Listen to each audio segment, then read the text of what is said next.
Hello, and welcome to today's Community Building Month webinar, Libraries as Community Building Spaces, hosted by the Maryland Department of Planning in partnership with the Smart Growth Network and Island Press. My name is Jill Lemke, and I serve as Manager of Infrastructure and Development at the Maryland Department of Planning. I also serve as a member of the Smart Growth Network Steering Committee. The Smart Growth Network is a national alliance of advocates, practitioners, policymakers, and local leaders working towards a shared vision for land use and infrastructure policies and actions that result in healthy, equitable, sustainable, and prosperous communities for all.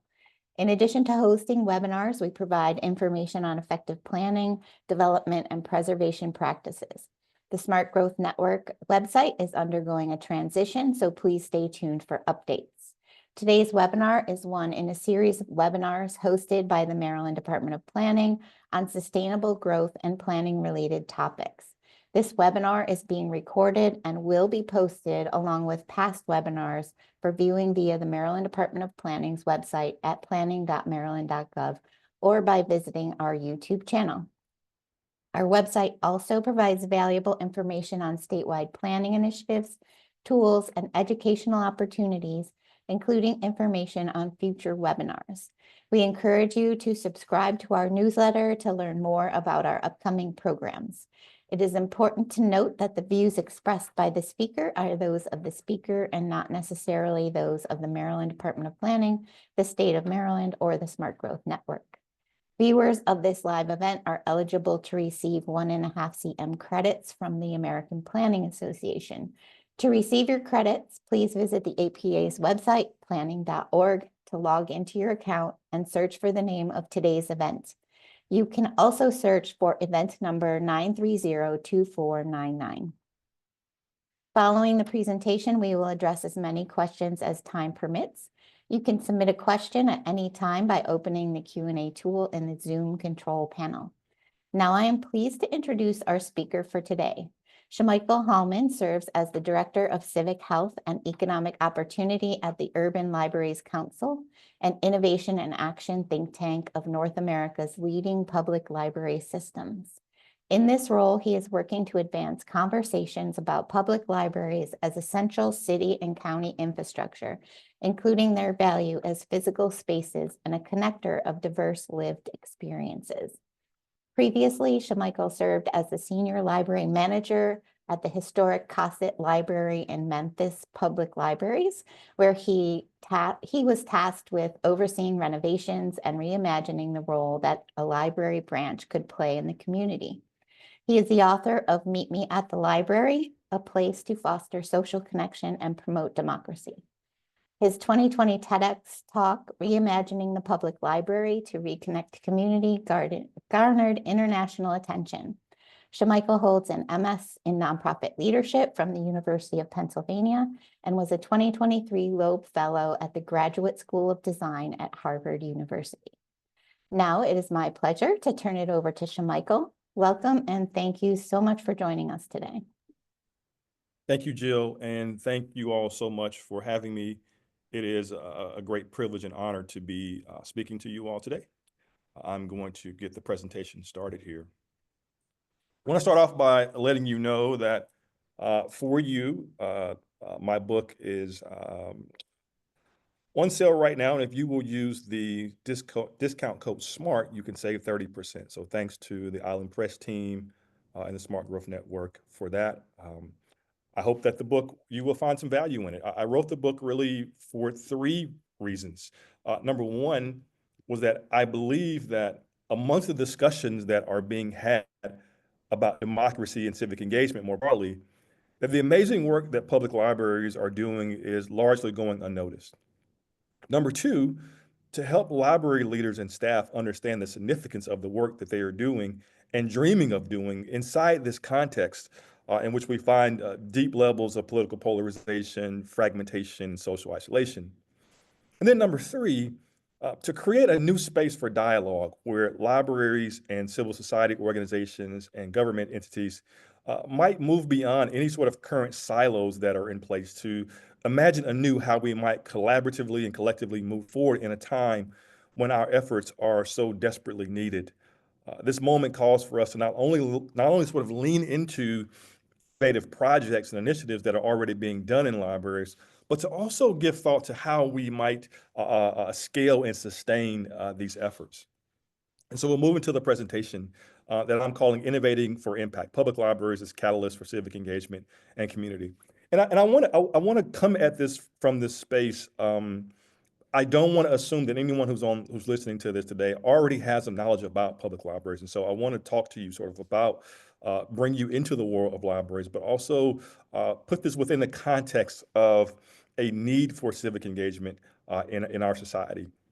The title of the book, Meet Me at the Library, came about in my time at Memphis Public Library System. So I had the great honor of working under Director Keena McCloy and her leadership team to help give new life to a dying branch in downtown Memphis, the historic Cossett Library. It has so much history there.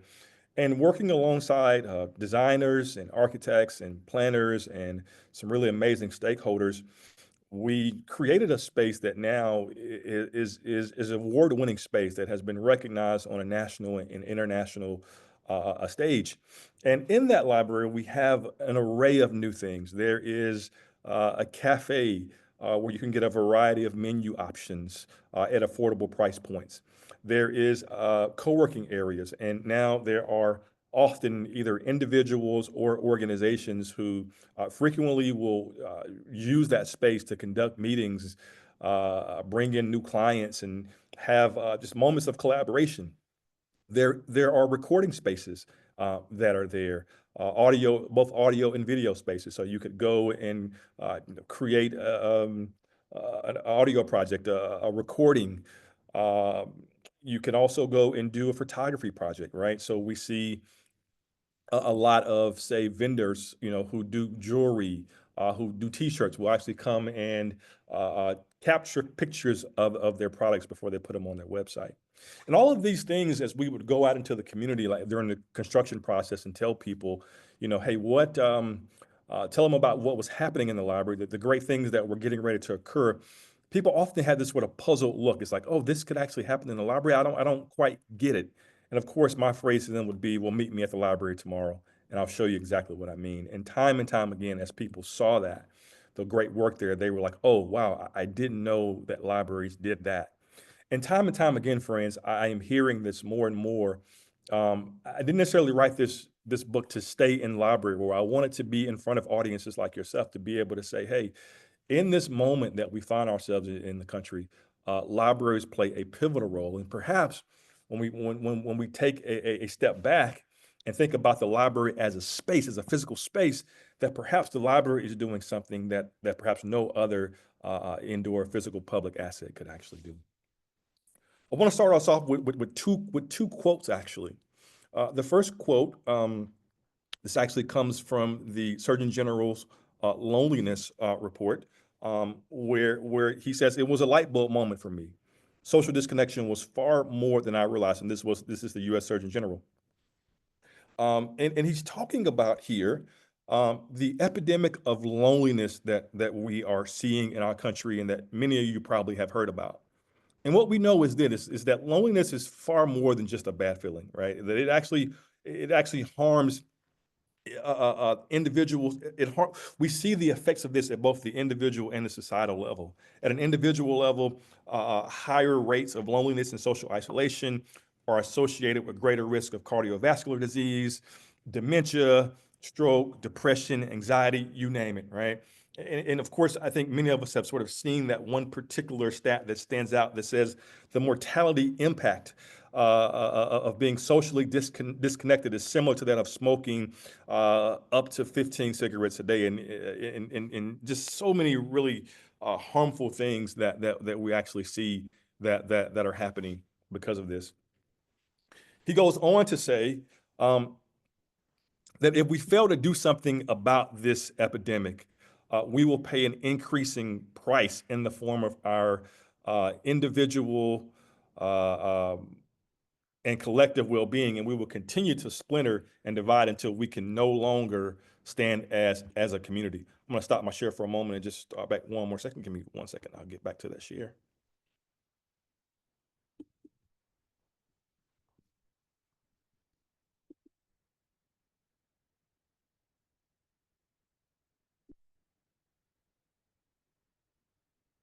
There we go. Perfect.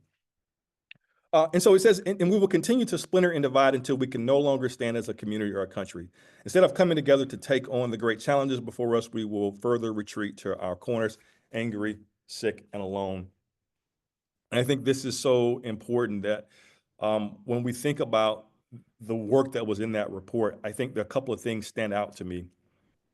The first thing that stands out to me is this recognition that loneliness is not just an individual problem, that loneliness can be attributed to the built environment. The way that we design and build and plan our communities can directly result in increases in loneliness and social isolation. The availability of parks and green spaces, the availability of libraries, the efficiency of public transit, all of these things play a factor into this equation, right? The second quote, and so I think this sort of situates us in terms of how we understand what is happening from a social isolation perspective. But there's also this dynamic that is happening within our political climate, right? And we see that the levels of political polarization, the affective polarization, is also on an increase. And it's been interesting as I was writing the book and going through a number of sort of quotes and stats, the number of people who have stopped going to family functions because of how tense conversations are around the dinner table. The number of people who have simply checked out of the democratic process, who are not going to the polls, who are not writing their local congressperson or their local elected official, who have just kind of checked out of the process of being a citizen. So the second quote that I want to share actually comes from a special edition of Library Quarterly, which was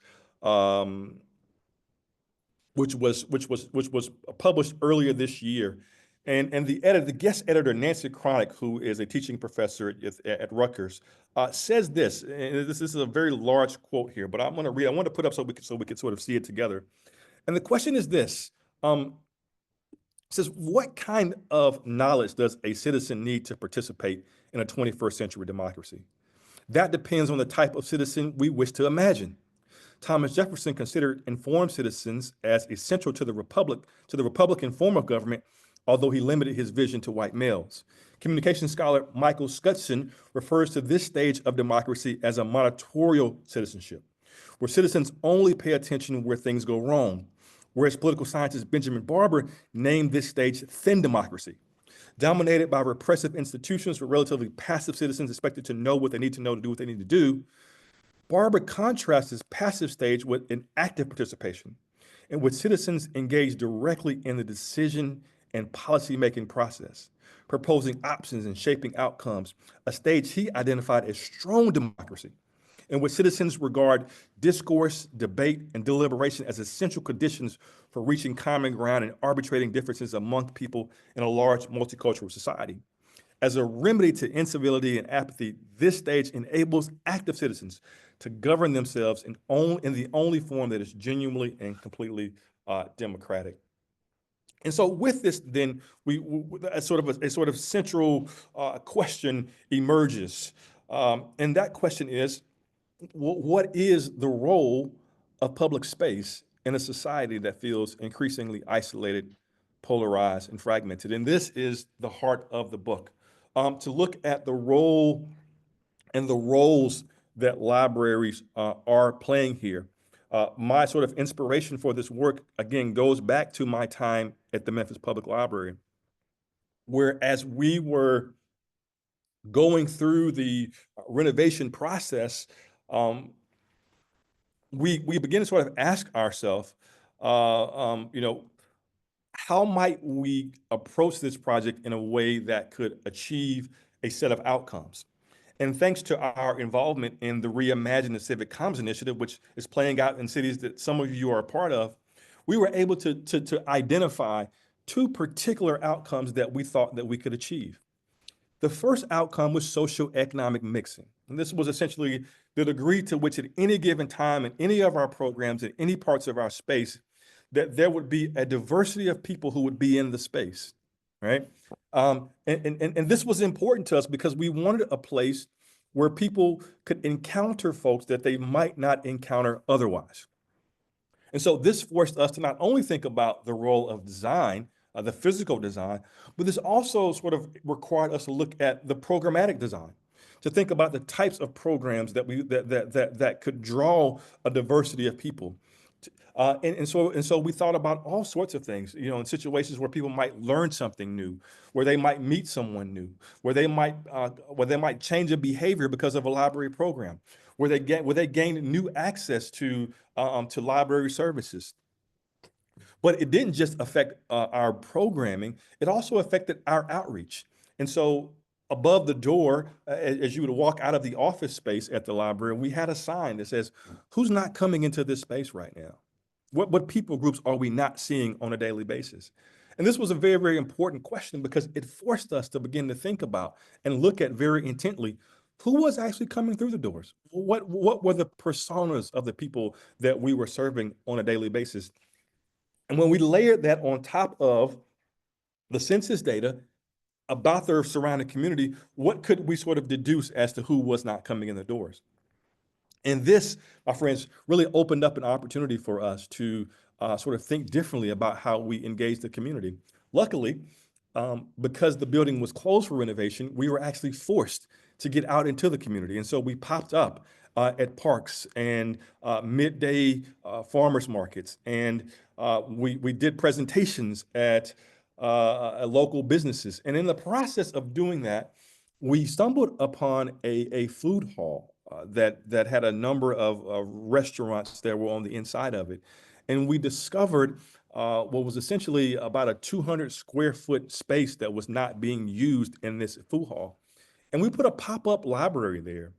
And it is amazing to think about the interactions that we had. There were people who came into that space each and every day who didn't even know the library was downtown, who had no idea that the library offered an array of services, that you could go to the library and download materials to help you study for a driver's test, whether that was a commercial driver's license or just you had a teenager who was getting ready to get their license, that you could come to the library and get a resource there, that you could come to the library and get resources about genealogy, that you could trace your family history. You could search up marriage records and court records to be able to understand what was happening in your family history. You could come to the library and log into various databases that would help you learn new skills. You could upskill yourself, be able to get better at photography or music or writing or public speaking. Lots of people who just did not know that these services were offered at the library. And so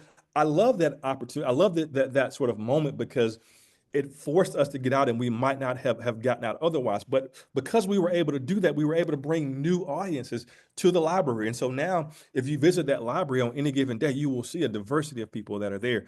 That is partly because of the programming, that is partly because of the outreach, but I will also say that was partly because of the staffing models. And one of the things that I so appreciate about the library leadership is that they said, hey, if we are going to have community folks here, if we want every sort of stitch of the community to come, then people need to be able to see themselves in the staff.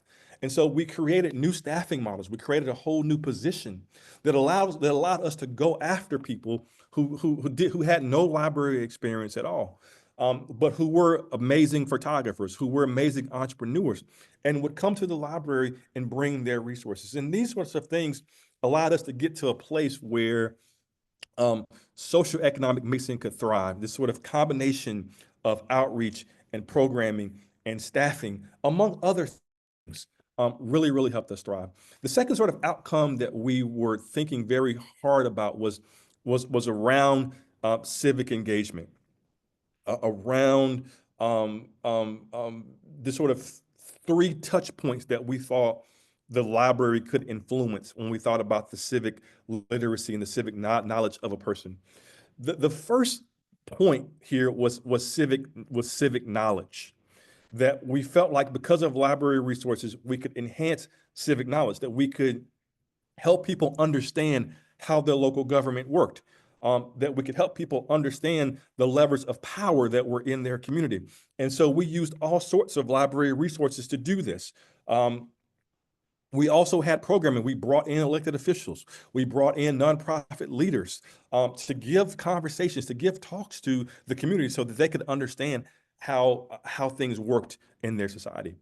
Not only did we try to enhance civic knowledge, we also thought that we could influence civic attitudes, right? So as I think about sort of uh, um, this moment that we're in and the need for empathy, the need for tolerance and understanding of other cultures and other societies, that this became a very, very key thing for us. One of the things that I highlight in the book, and I do hope that you would get the book, is a library system in Grand Junction, Colorado. This is the Mesa County Library System.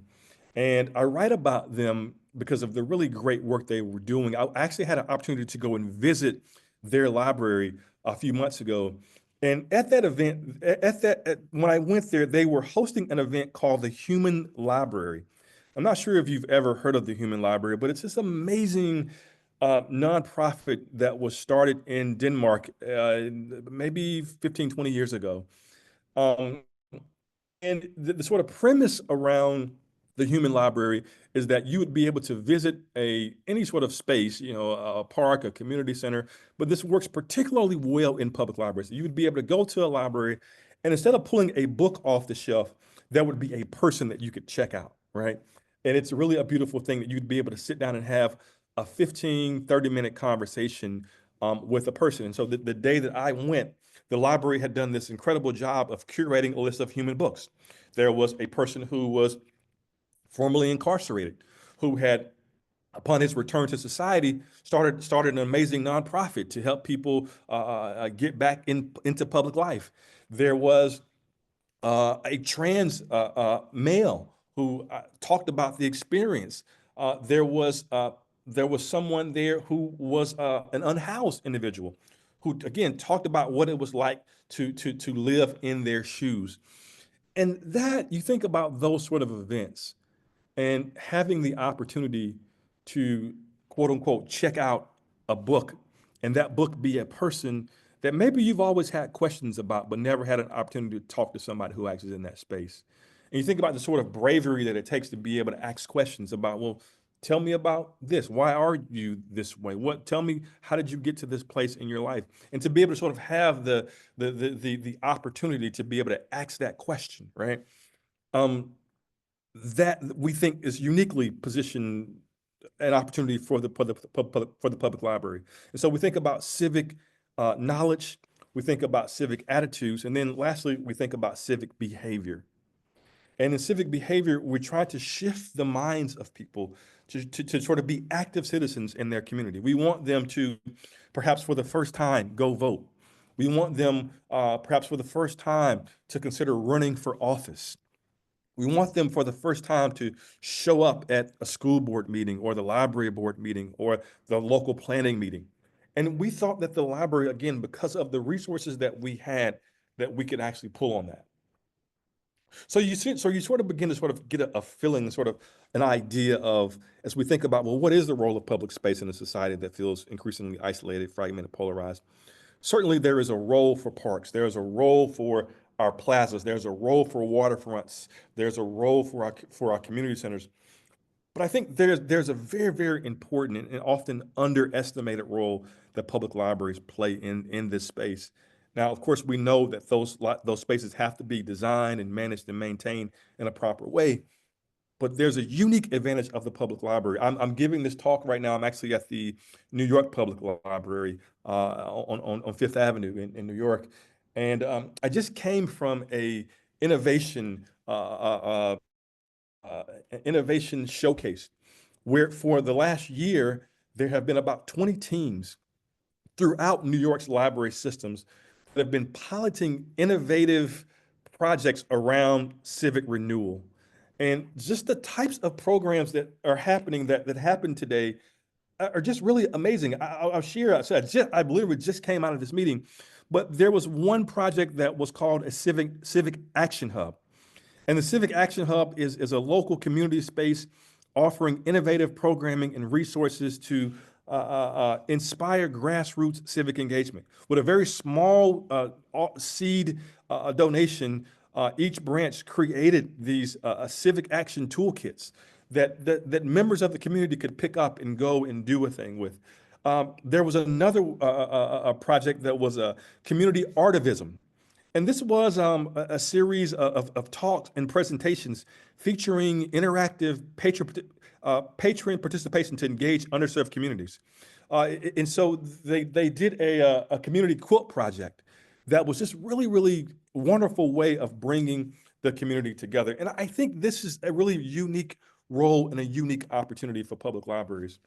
I spent a year at Harvard really thinking about this question about the role of public space. And I wanted to be able to sort of understand this from a design perspective. I wanted to be able to understand it from a planning perspective, but also wanted to be able to understand it from just a social science perspective. And I got so many really great quotes. This one comes from Sarah Zodi, who's a landscape architect and teaches at Harvard. And I love this quote, which can be found in issue 49 of the Harvard Design Magazine. It says, public space is about democracy. The small touch points that bring people together are necessary for the cultivation of democracy. These everyday moments, spending time together in the same space, no matter who you are, is central to the project of democracy. And so I think, again, libraries play a tremendous role there. One of the sort of two projects that I've been working on here recently over the last couple of years, one of them was a series of conversations about what is needed to transform our society. Yes, public space is a thing, but space alone can't do it. That you actually have to have a few other components. And out of that has come this really interesting term of civic infrastructure. And this is, I think, building on many of the conversations and definitions that you all have around social infrastructure. But this particular definition is getting at, I think, a different thing, or maybe a more deeper cause here. And this title, this definition goes that civic infrastructure is the indispensable community-based people, places, institutions, um, media, and funding necessary to build social cohesion, promote civic renewal, and advance the ideals of a healthy democracy in the 21st century. And so what we see here is that this is not just a question about place, but we must also layer on conversations about people, the people that are that are running these spaces, the volunteers, the staffing who are part of this, media structures, and then also funding that is needed to make this happen. For the last couple of years, I have been a part of the Reimagine the Civic Commons initiative. As I said, many of you have seen this work. It is an amazing initiative that is playing out in 10 cities right now. On their website, there are an array of tools and information pieces that can help you sort of understand this. But what started out as an innovative model that was piloted in Philadelphia in 2015 and expanded to other cities has now, I think, demonstrated a new way of us being able to understand public space. And I had just a wonderful opportunity of seeing uh, many of these spaces up close, visits to Philadelphia and Akron and Detroit and Chicago when it was a part of the initiative.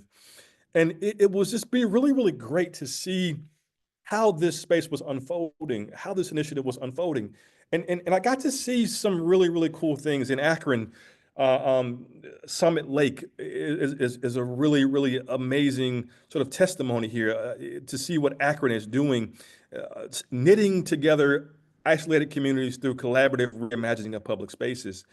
And the way that they are doing this along Summit Lake, the ways that they have activated that space have just been amazing to see the number of people and the types of people who are showing up at that. In Detroit, in the Fitzgerald community, to see the work that is happening there um, in the Fitzgerald neighborhood of how they have transformed vacant lots and underutilized assets to sort of reimagine that space and to sort of see the way that in the process of doing that, new levels of civic pride have been have emerged. And of course, in Memphis, Tennessee, if you look along the riverfront there, and the great work led by Carol Coletta and the Memphis River Parks Partnership in transforming Tom Lee Park and just the entire riverfront, it was really great to see that work happen in each of these cities, to be able to sit down with folks like yourselves and tell me about the really, really great work that's happening. Tell me about the innovative work that is happening. Tell me about the things that that are really, really moving you. And time again, I heard parks. Time and time again, I heard community centers. Time and time again, I heard plazas. And very rarely did I hear what was happening at the public library. And so that was sort of a driving force for me in writing the book. And as I spent time at Harvard, I came across this really interesting course that was taught by Alan Ricks and Jadi Amazi, called The Last Free Space. It was perhaps of all of the courses that I audited at Harvard, this was perhaps the one that was the most impactful in helping me shape an idea here. But I want to read this sort of first few sentences of the syllabus for this course. And it says, what can public libraries do that other spaces, schools, community centers, museums, cannot do? This studio will study and speculate on how a library sited in Boston could become a monument to the society we want to cultivate to improve the communities in which we live and awaken the links that bind us inextricably to one another. And I think this question is a provocative one, right?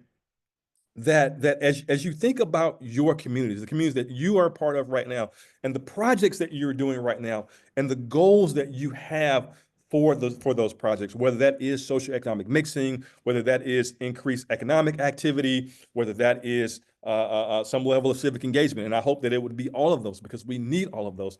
The question that I might ask you to begin to ponder with your team is, what can the public library do that no other space in this community can do? And I think that's going to sort of require conversations with library staff. But I think even before you do that, to begin to sort of imagine what is the role that the library could play. I want to come back to a couple of things in just a moment here, but I want to sort of lean in on this idea of what might the library do that no other space can do. Well, what do we know about public libraries? A couple things that we know. Number one, we know that libraries serve as places for learning, education, and intellectual growth, right? We know this.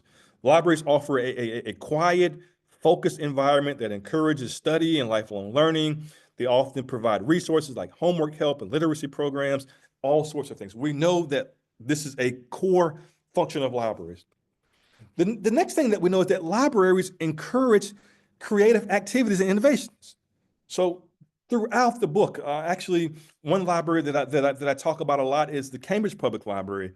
Their library, their main library, which is situated just right across from the design school, Harvard's Design School, has a space called the Hive downstairs. And this space is a multi-use space. Lots of folks use it.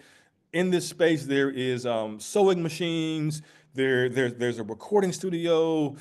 There are classes on pottery and making. It's really, really interesting that this space has all sorts of things that inspire imagination. And this used to be sort of a one-off for libraries, but I think more and more libraries are stepping into this space. And it's not this sort of, I hear a statement a lot about, oh, well, libraries are more than books. And I get what that statement is, but books are important. Literacy is important. So what we might say is that the library is books and more, right? What we know about libraries is that they play a pivotal role in preserving cultural heritage. They store and maintain historical documents, books, and local archives. They often organize cultural events and exhibitions. We know that libraries are neutral spaces, right? That they promote free access to information and support diverse perspectives.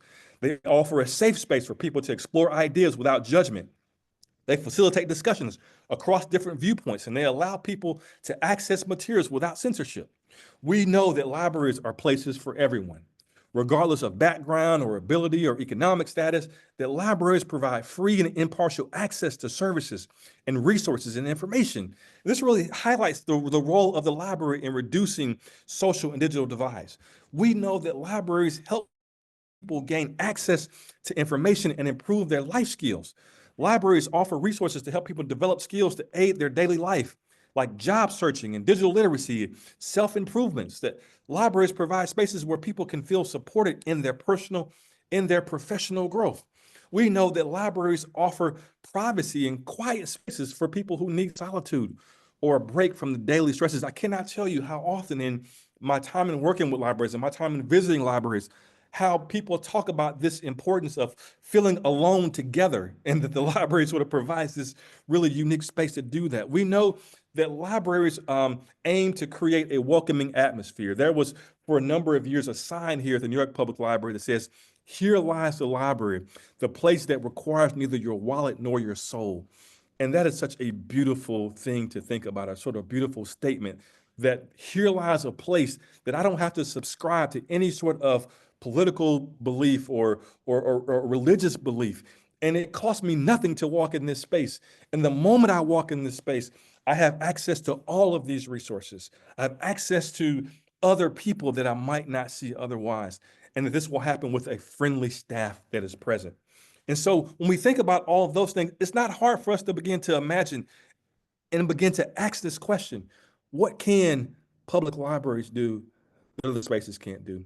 Friends, I hope that if you don't carry anything else from this, that you will begin to think about this and how it could shape up in your community. And if you're looking for examples of what this might look like, I want to encourage you to check out the book.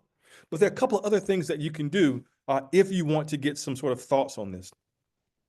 I'm sort of skipping around here a little bit because I'm being inspired on a thing here. The first thing that I would encourage you to do is take a look at the Cosset Library. You can go to Groundswell Design Group, who were the designers behind this project. You can just search the library and see what this library, what it was and what it now looks like. This was a library that for a number of decades, I would say from probably the mid-90s to up until maybe 2014 or so, there were calls to close it. This is not unknown. You can search. Actually, I searched the records of the local paper and saw instances where people were like, "Hey, this library is on prime real estate. You should just close this and make it something else." But because it is now a renovated library, this place is doing things that I think many people in the community could not have imagined that it could have done. The sort of activities that are being hosted at this space, the type of people who are showing up, the ways that people are showing up in this space, that's absolutely amazing. So I would encourage you, number one, take a look at the library here. And there are a couple of lessons. Actually, I identified about 5 key lessons that we learned from the renovation of this library that I think could be applied to any community. The second thing that I would encourage you to do is to take a look at this free resource that I've been working to develop over the last couple of years called the Bridge Building Resource Hub. And I've been doing this in collaboration with a phenomenal organization in DC called IREX. And this program, we just got a second round of funding that I'm super excited about. But this program was really designed to begin to look at and sort of answer this question of, okay, the library has this pivotal role in the community. How is it actually showing up in communities right now? And through a number of case studies and conversations with library directors and library association leaders, we paint a picture of exactly how this is looking right now. We provide about 15 case studies of libraries of all sizes that you can see. There's a webinar here where we talk about, or where we talk to some of the librarians that we featured.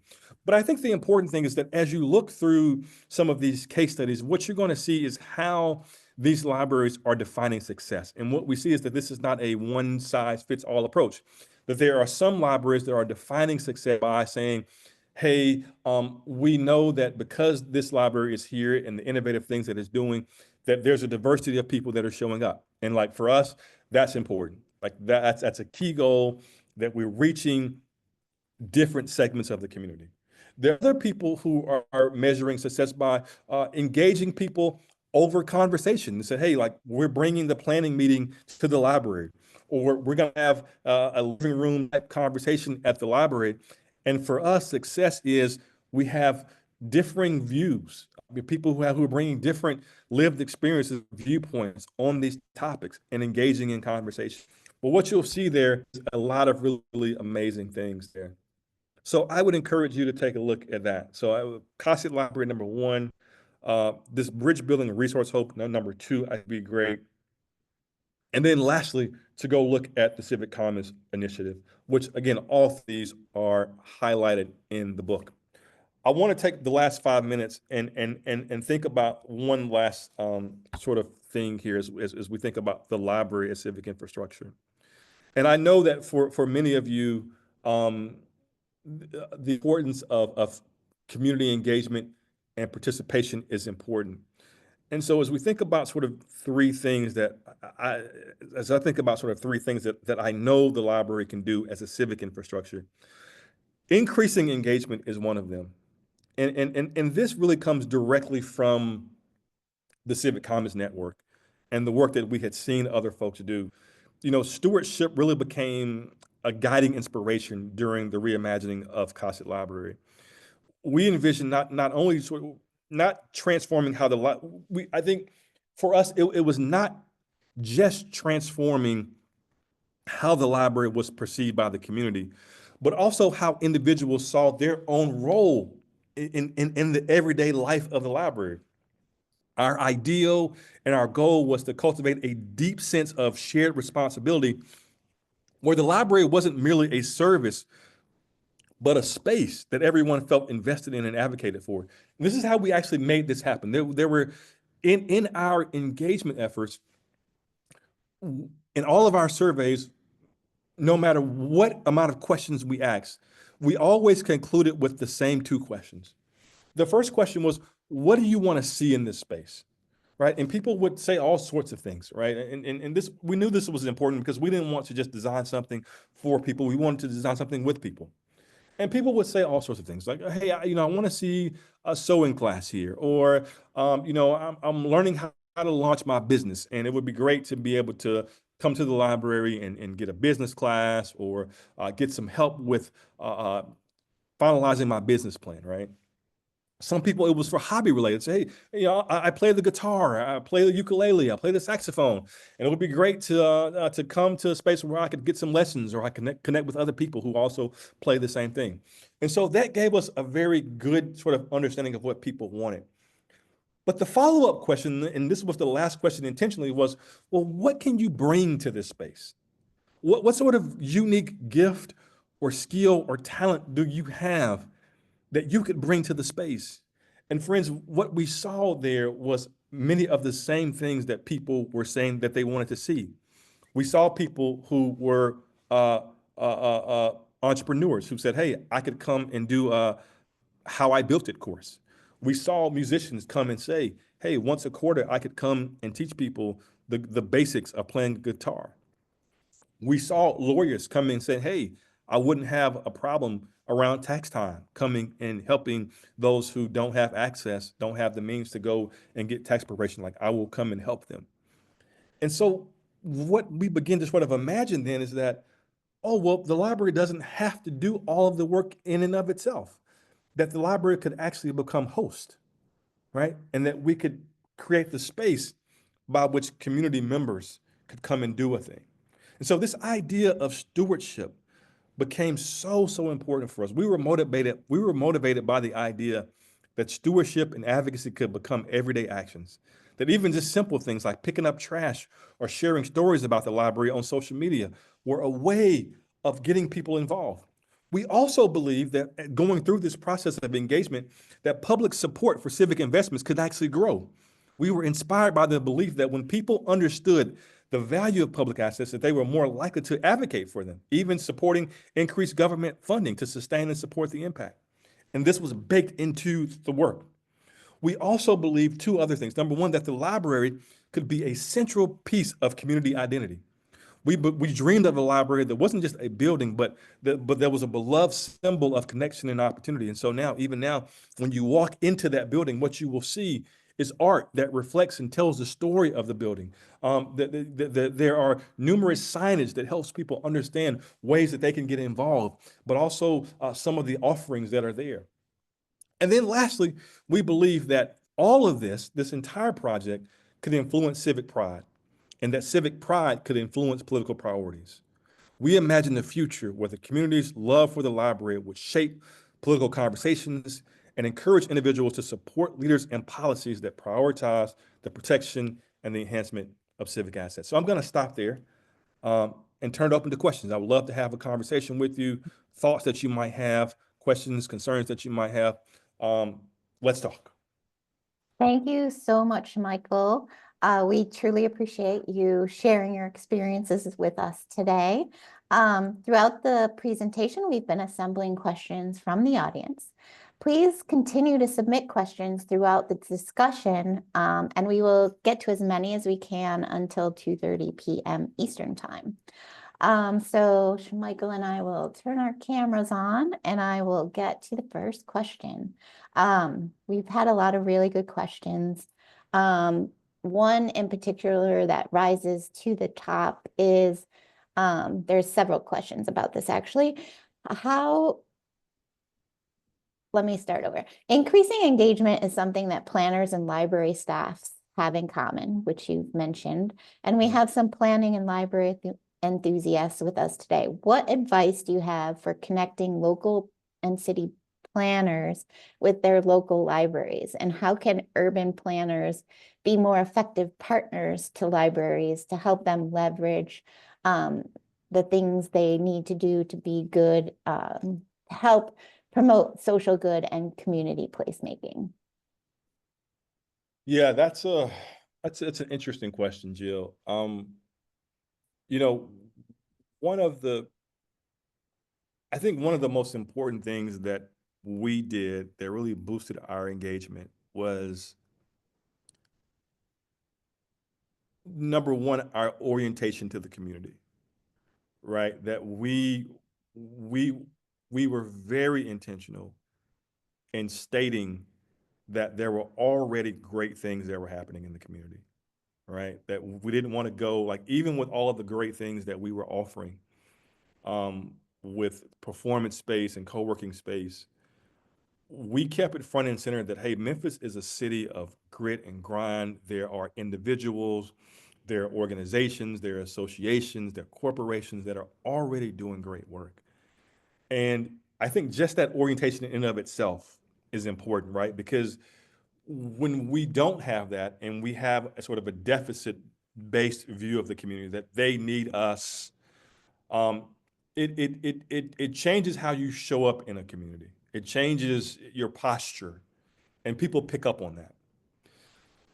And very closely associated with that, for the first, I would say, couple of months that we did our engagement, we didn't do a single presentation. Like, people would ask us, like, hey, we see the library, so y'all want to say anything? Like, nope, we're just here just to kind of hear what's happening, right? And I think that did not go unnoticed. That in these community meetings, people were so used to someone showing up just to be able to do their thing, to never return again, right? And we got so much really great we did so much such great relationship building because of that thing. And then I would say lastly, and then we'll come to like sort of tangible things. I would say the last thing is that we had a ladder of engagement in place, so that we knew that, yes, we wanted people to come to our building, but we also wanted to get out into the community. And that if there was ever a moment when someone said, well, what do you want me to do next? That there were things that we could do, right? So, like, one simple step would be, well, come to the library, like, come check out a program. The next time that you're in the community, the next time your schedule allows, come to the library. And if it was someone who was a library loyalist, we might say, well, hey, next time you come to a library program, bring a friend, right? And if they were already coming with a friend, we might say, well, hey, if you want to come like a few minutes early, you could certainly help us set up. You could stay behind and do a thing. And that sort of thing, really, really, really helped us.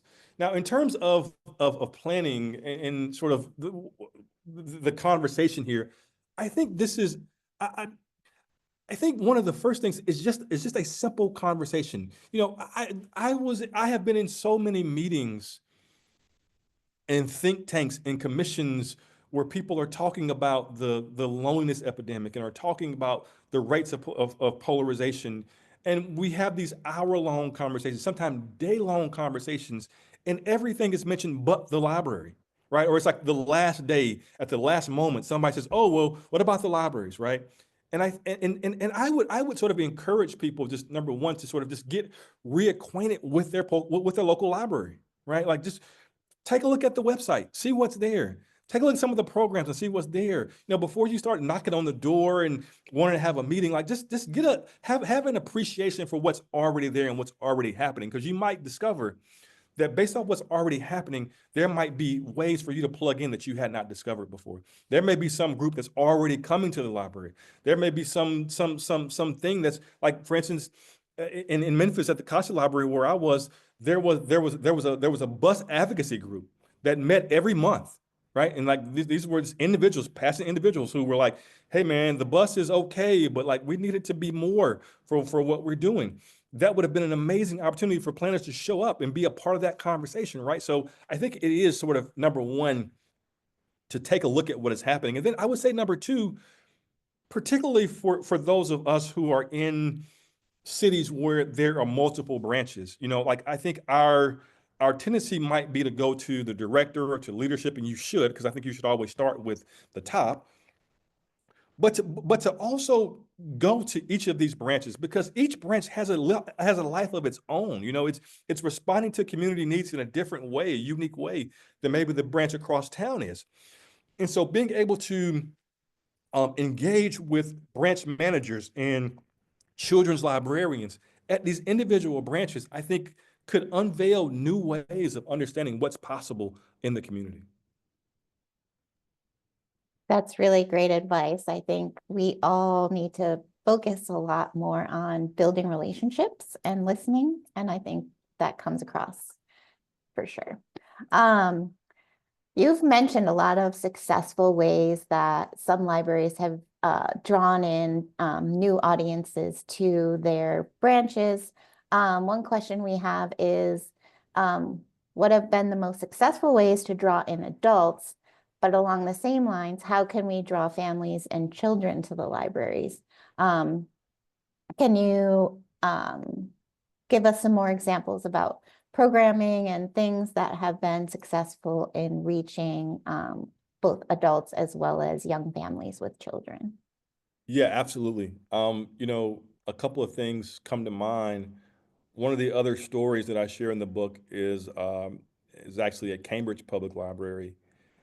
And I talked earlier about the hive, that's sort of down the space that is down on the first on the basement level. But on the second level, what you see is there's this mobile food cart. It's an induction top, and they use this cart to bring in you know, local chefs and local cuisines. And it has served, and they call this program Cambridge Cooks. And so people are flocking to this, you know, every time they do it, because they're going to be able to taste some different culture, some different food. And it's been very, very interesting. As I was interviewing their team for the book, one of the things that they're moving more towards is layering on the programs, so that particularly for families, that the cooking class is happening at the same time as the class for the teens, right? That's happening downstairs, and so you could sort of see that a family could come, and you know, the child could go this way, the parent could go this way. They come back together at some point in time. This sort of strategic layering on of the thing that is really, really happening there. And so I think that's great. It's a great program. It's one of the most well-attended programs. They see seniors coming to this. They see young folks come to this. Families are showing up to this. It's just a wonderful way of people being able to sort of engage. I think time and time again, we see that things that incorporate food or music or culture always do a thing, right? They absolutely always do a thing in bringing diverse audiences together. I would say maybe Ashley, there is a website that it's kind of a trade secret. So don't tell anybody else that's not on the call. Wink, wink. But it's called the Programming Librarian. And what you'll see on that site is a list of really innovative programming that I mean I've looked at this and sort of found libraries that were doing some of these programs, and the things that you see on this website are really really amazing. And I think it's a good place to go and see the types of programs that are happening regardless of age and even library size. Great, thank you. Food is definitely a unifier. Yeah, absolutely. Um, because we have a lot of planners and I am a city planner myself, we have some questions related to how we can plan for future libraries in a way that is can promote community as well as successful programming within the libraries themselves. Have you seen any examples for co-location of libraries with other uses, including housing developments or daycare or community centers? Planners, we like to talk about a mix of uses and how that helps promote community. Do you have any examples where libraries have been developed in collaboration with other uses? Yeah. I think there are some really interesting examples out there. The first one that comes to mind is the Anne Arundel County Public Library System. They're in Annapolis, Maryland. They actually have a library inside the mall. And the library is actually, if I believe correctly, in it was one of the anchor stores that left out, and the library took over the space. And I went there to see this one day, Jill, and it was around the lunchtime hour, and there was a story time program that was happening there, and there had to be 65, 70 moms that were there. Right? The kids are engaged in playtime and activities, and the moms are talking to each other, and the library was packed. Like, I was like, oh my goodness, there's so many people in this library right now. And as we started talking to the library staff, they said, yeah, actually, we've shown actually that the library is actually a generator of mall traffic, that people are actually coming to pick up a book or drop off a book, and then they stay at the mall. Right. It's really, really interesting. And so, I mean, I think that could be a fascinating thing to continue to discover, that, maybe as malls are emptying out, so we're trying to figure out, like, well, what do we do with these spaces? Popping up libraries in those spaces could be an interesting thing to think about. I've dropped a link in the chat, so if you want to look at that particular location. Yeah, that's a great example. We actually have a library here in Baltimore that recently opened up a food pantry called Free Store, where people can go from the neighborhood to get food for free. And that's been a successful example of bringing people into the library. But I love the idea of co-locating in the mall, because that's a dual sort of um, advantage of bringing people for the health of the businesses in the mall as well as for the library itself. Absolutely. And then I'll put one more link in the chat that I'll mention. This was actually a Fast Company article that came out in October of last year that looks at the Brooklyn Public Library. And they're actually doing some work of co-locating affordable housing with public libraries. Now, that one, I think, is coming with the challenges a little bit more there than what you might imagine in a mall. But nevertheless, people are trying it, and it is working. We do have a question, and we had a pre-submitted question along these lines as well. How can libraries help with reaching the unhoused and unsheltered? And one viewer has asked, can we add a dozen or so sleeping rooms that could be checked out overnight for the unsheltered, which Wow. takes that human library another step forward? Yeah, I mean, it is. My goodness, that is I think that's a wonderful idea, and I would love to actually see it, if it's possible. Earlier this year, so I currently work for the Urban Libraries Council, and earlier this year I'll also link this. This is a freely available leadership brief that's on our website at urbanlibraries.org. We did a convening of library leaders to talk about what are sort of the models for urban libraries in addressing homelessness. And there are things. There's not enough time for me to really hop into that with our time. But I would encourage people to take a look at that leadership brief because it has some really interesting stories. We spent a couple of days out in Los Angeles talking to both the LA County Library and the LA Public Library. And I think they're doing some fascinating work. Like if you want to know sort of how libraries are really pushing, being really innovative with, say, the use of social workers, the use of wraparound services and bringing that into a library space, I would say absolutely LA County Public Library, the LA County Library, the Los Angeles Public Library, and I would say even the Salt Lake City Public Library are all doing some really, really interesting things. Some of the things that I think we're seeing right now is the sort of use of social workers when that actually, when the library can make it work. It does take a little bit of work there, but we're seeing a lot of great feedback, in those sort of situations. And then just a lot of staff training, right? Because it does take a lot of work. I was, my location in Memphis while I was there was downtown. And of course, we know that in the urban centers, certainly there, lots of, maybe increased levels of unhoused individuals that are using those spaces. And it does take a lot of work. It does take, I think, a lot of partnerships.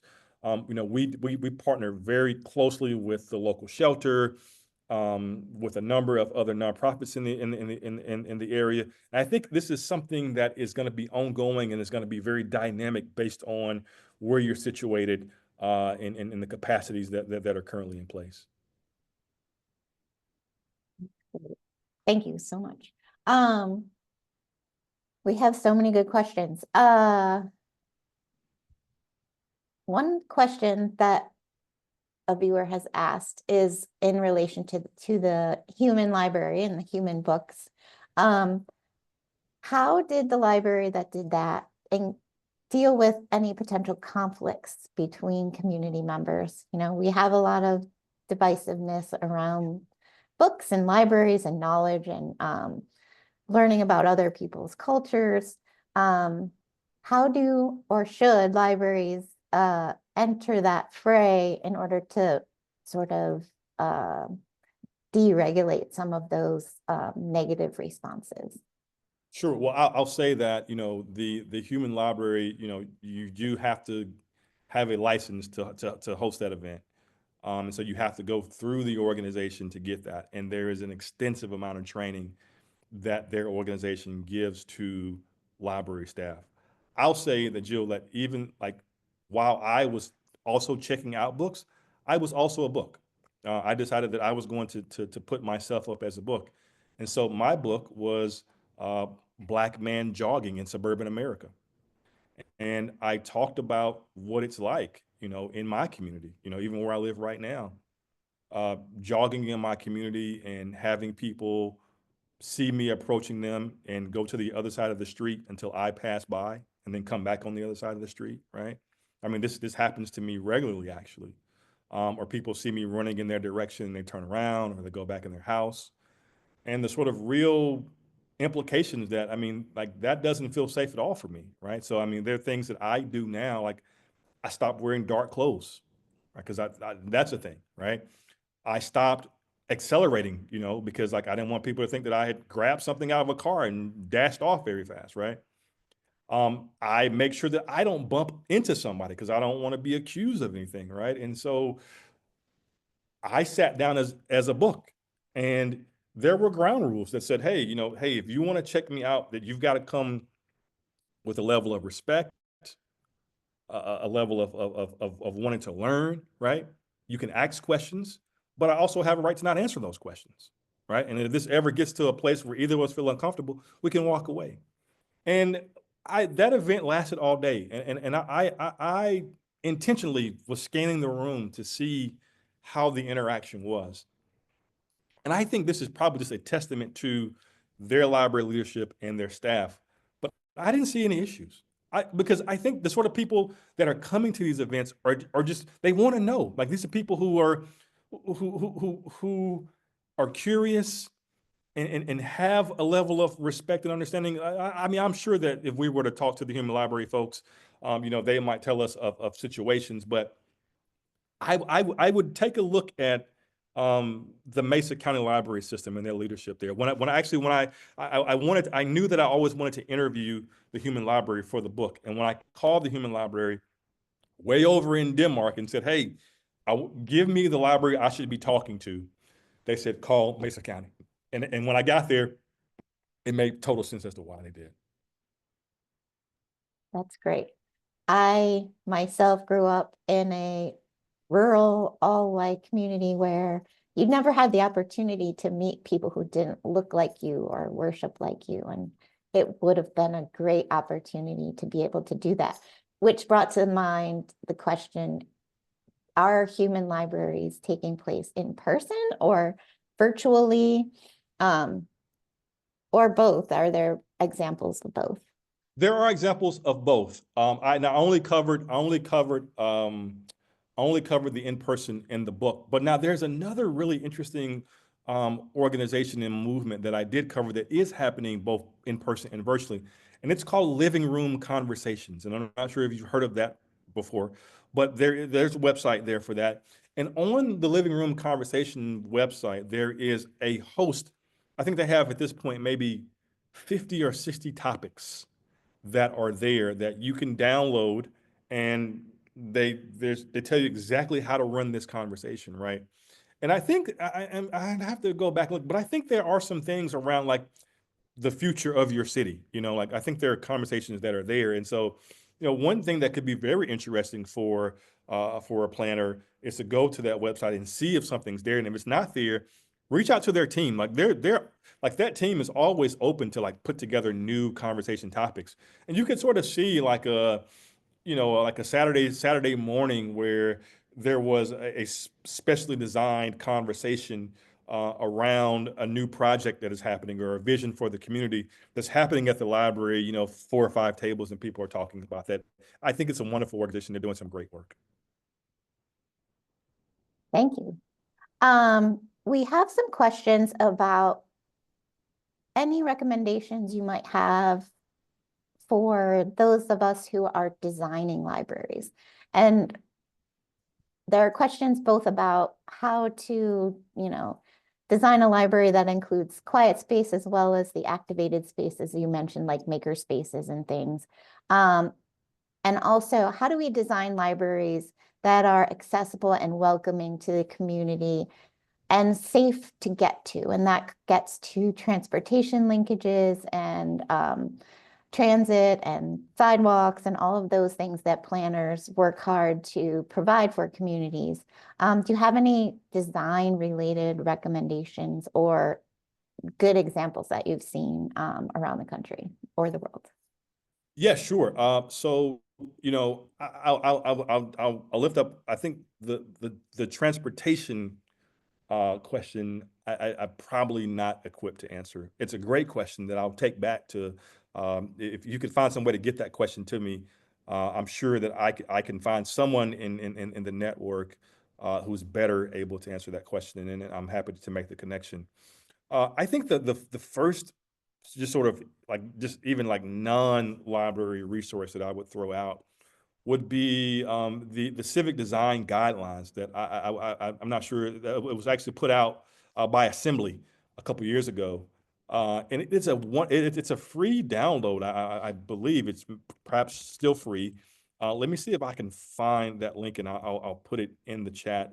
But this resource, the Civic Design Assembly, has a number of let's see, I think. Yeah, here we go. I'm going to put it in the chat here just so folks have it.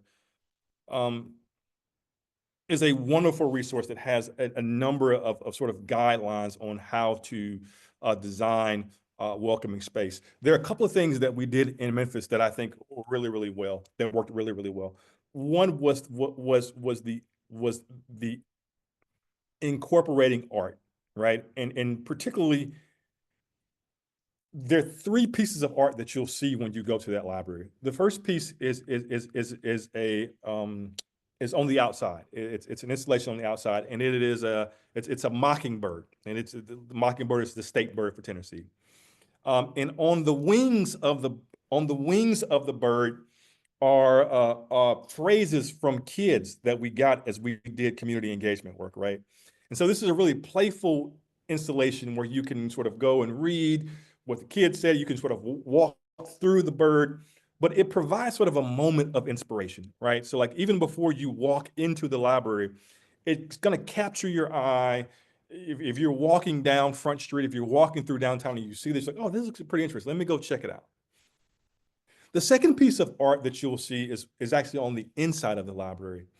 That particular library, for about the first 60 years of its existence, was a segregated library. I mean, this was true of most library systems in the South, right? It wasn't until 1960 that the library becomes desegregated, and that was thanks in part to a lawsuit in 1957, but also a number of sit-in demonstrations that were done by young Black students in 1960, in the spring of 1960. And so when you walk into the library right now, you'll see two pieces of art. One is a very large mural that's about 10 feet high and I think maybe 30 feet long. And it is a reimagining of the court case that led to the desegregation of the library system. Now, you know, the library leadership and the mayor could have easily said, "Hey, we don't want to talk about this, right? Like we don't like we're moving on. Like, you know, we're in 2023 now or whatever it might be." But they said, no, this is actually a very important part of the library's history. It's important for us to acknowledge the fact that there was a time when Black people couldn't come in this branch, right? And that's an important narrative to include in a city that is majority Black, right? And so you walk in and you see this mural that has the 5 Black lawyers that tried the case, but also there's another piece, and this is sort of the third piece of art.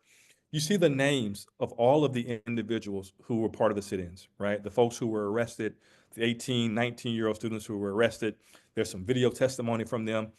And I think that sort of not just art for the sake of art, which I think that's actually okay as well.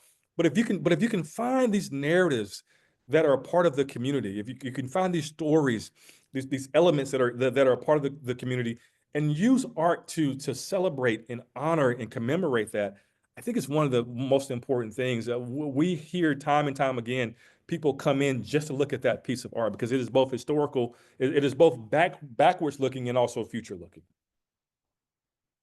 That's great. I think seeing yourself represented, whether it's through art or programming in a space, definitely helps it feel more welcoming. So I appreciate that. Well,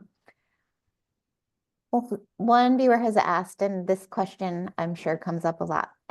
How can libraries compete with the internet and videos when libraries are depending on people actually coming in to participate?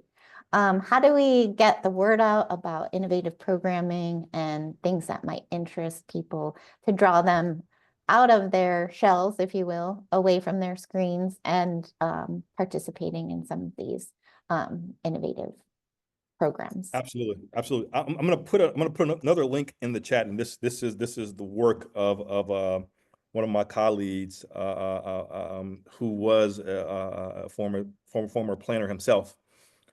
We just released, the Urban Libraries Council just released our annual Library Insights Survey.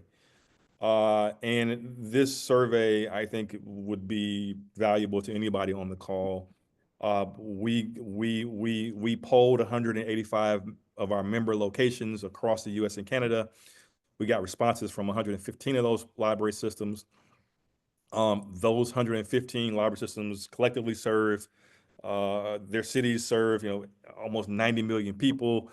And one of the things that we're seeing there is that, number one, library attendance certainly fell off during COVID, but it's picking back up.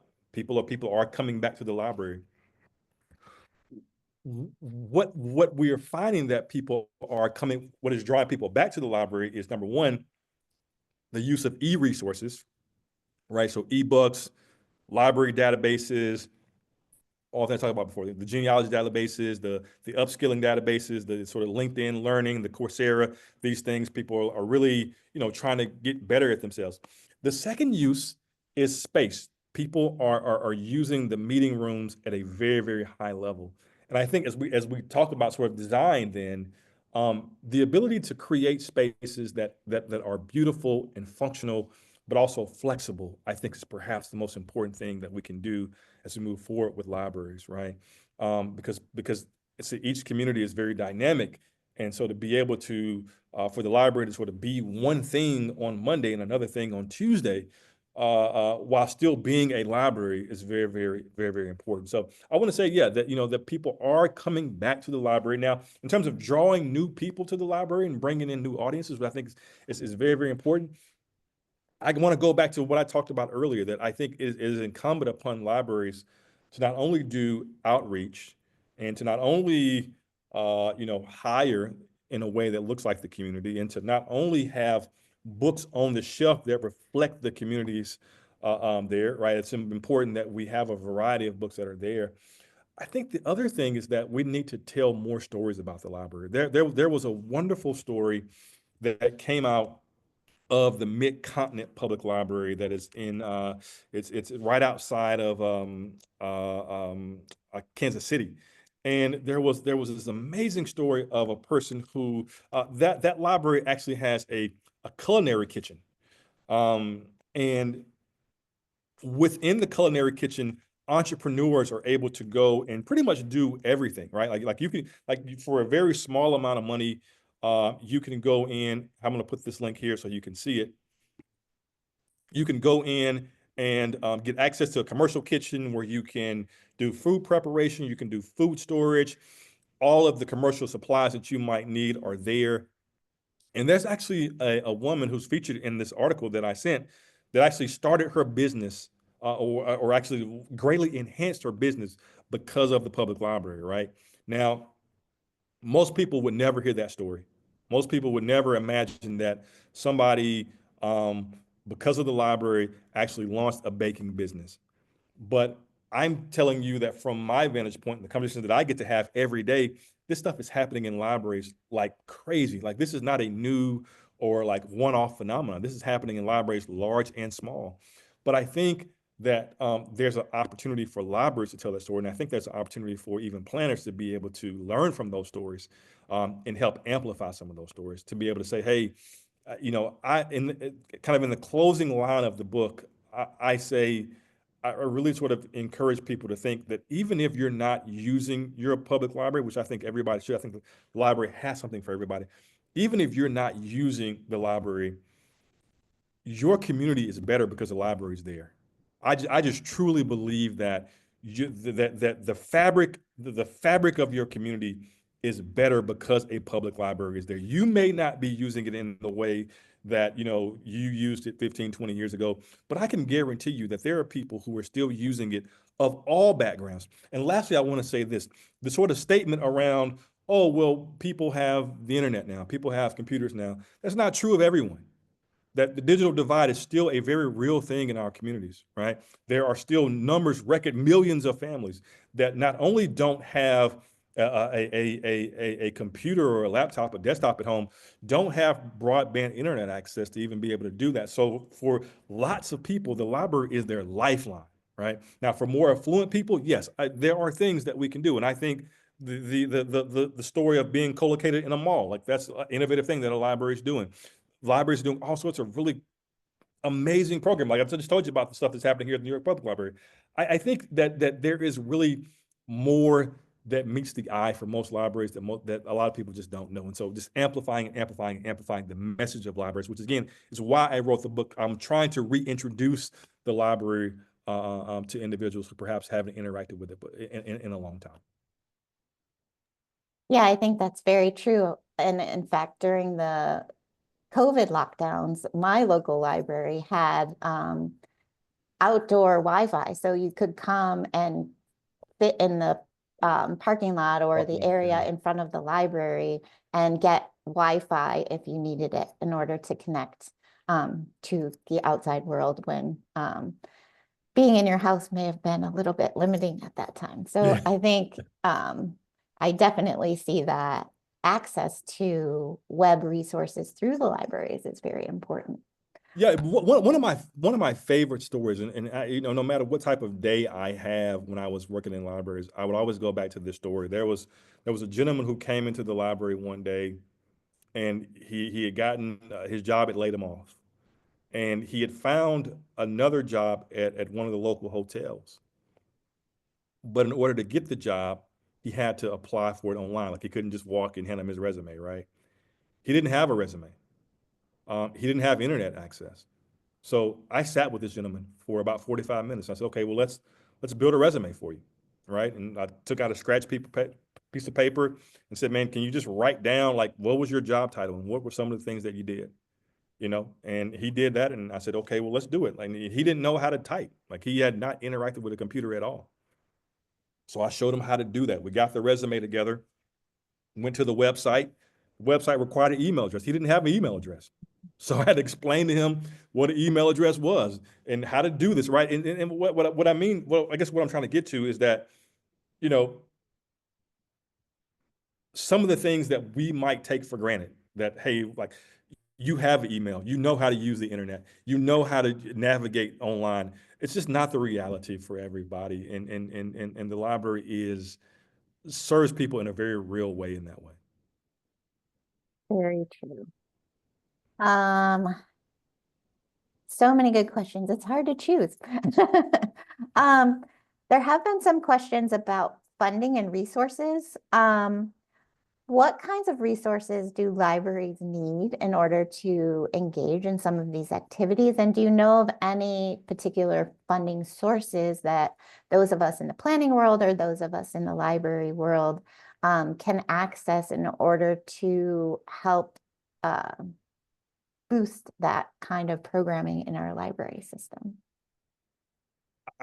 This is something that I am not as well versed in as I should be. And so again, if you will give me if you could maybe after the call, give me the name of that person who asked that question, I'll get some answer to them. But I will say this, um, you know, these programs, some of the things I've shared with you, some of the programs you'll find in the book, I, I think they all have a couple of things in common.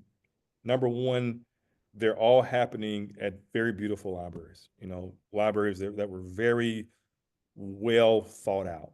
That, this was not an afterthought, that this was not some, let's just get it out of the way, that all of these libraries are actually very beautiful spaces.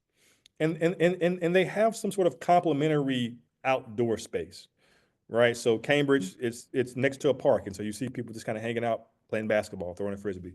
In Grand Junction, Colorado, there's a Discovery Garden that's right outside the library, and so people are out, doing in the community garden, doing things, right?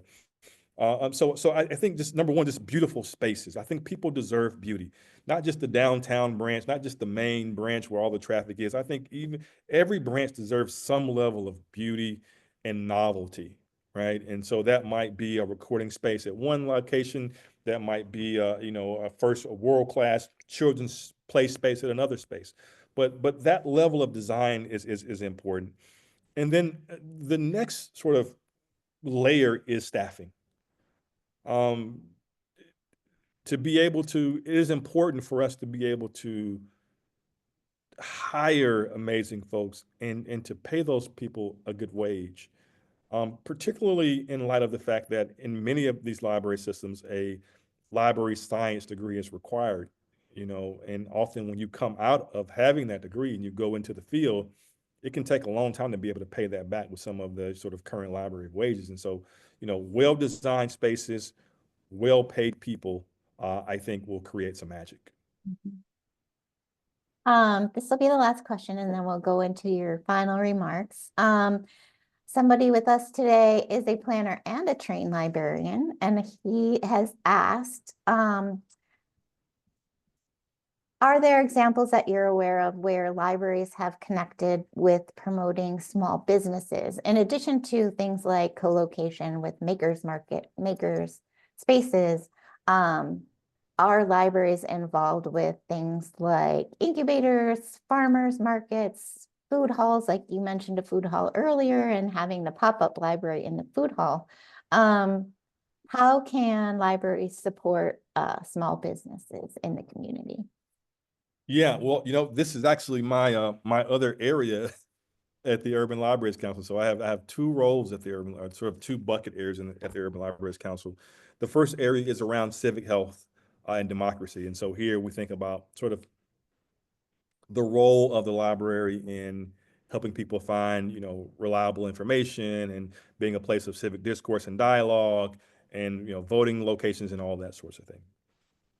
The other sort of bucket for me is around economic opportunity, thinking particularly about entrepreneurship uh, and workforce development. And I must say that libraries are doing some incredible work there. I'm going to drop one more link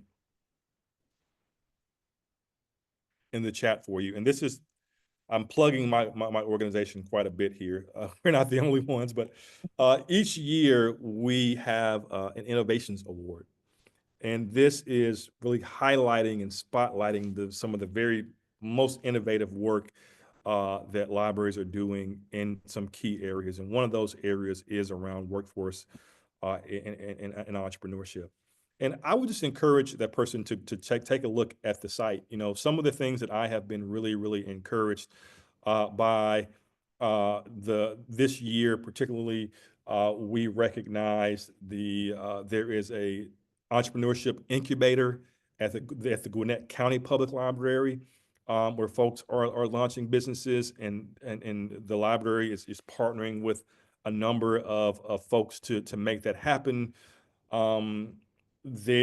I think maybe 2 years ago, there was the Los Angeles Public Library had a program where they were helping street vendors launch businesses. And so, a lot of this is, people coming to the library to get assistance. And I think this is actually is one of the more important facts that I have found, is that there is a group of entrepreneurs or aspiring entrepreneurs who might not show up at an incubator space, who might be a little bit intimidated, like they don't have the language, they've never done this before, and they're like, oh, maybe that's not for me. Like, but I can go to the library and get some help. I can go to the library and get some help. And so the library, I think the library is innovating here in four ways, Jill, and I'll stop. The first way is in space. So the emergence of maker space and co-working space is giving people a place to go and work where they might not be able to afford a co-working space, or they may not be able to afford an office space, right? So I think that is a very huge value. The second area is around programming, right? So this is, everything from, how to launch your business, every third Thursday, or the library brings in an expert, who can do a thing. One of the really interesting things that libraries are doing right now is this sort of entrepreneur in residence model, where there's entrepreneur that is there and doing one-to-one sessions. It's a very, very successful model there. The third area is around research services. So this is like, there are databases that you can go to and fill out a couple of questions and have a complete business plan. There are other databases you can go to and do some market analysis. So figure out, like, okay, where should I do my pop-up, right? And these are totally free. Like, they're like just completely free things that you can get there.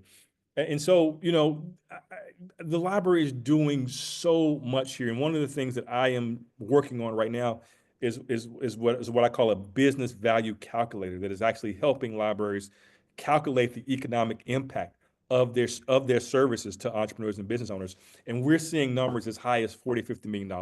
I mean, there's some really big numbers here. And a lot of it is driven by those database services, where you have to pay $300-400, to get access to it, that you can get it for free at the library. That's wonderful. Thank you so much. Before we wrap up, do you have any closing remarks or words of wisdom that you would like to leave us with today? I would encourage people to go visit their local library. Go Thank you. give it another look. Quick and simple. Thank you all so much. This concludes today's webinar, Libraries as Community Building Spaces. And for everyone's information, we will share the questions that were submitted with Shamichael so that he can answer them individually if necessary. And I hope you will look at the links that we put in the chat. I would like to offer my sincerest gratitude to Shamichael for joining us today. This was a wonderful discussion. I'm a lover of libraries and books, and I want to thank you for sharing your work on these important issues and for promoting public libraries. Thank you to everyone who attended, and as always, thank you to John Coleman, who helps keep our webinars running smoothly. The complete recording of today's webinar will be posted online. When you exit today's webinar, you will be asked to participate in a short evaluation. Please take a few moments to provide feedback so we can continue to improve the webinar experience. Only those who indicated that they require a certificate during registration will receive one via email.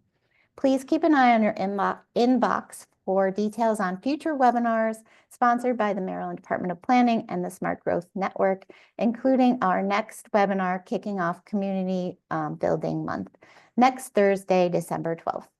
Thank you so much for joining us. Have a great day and have a happy, healthy holiday season. Thank you.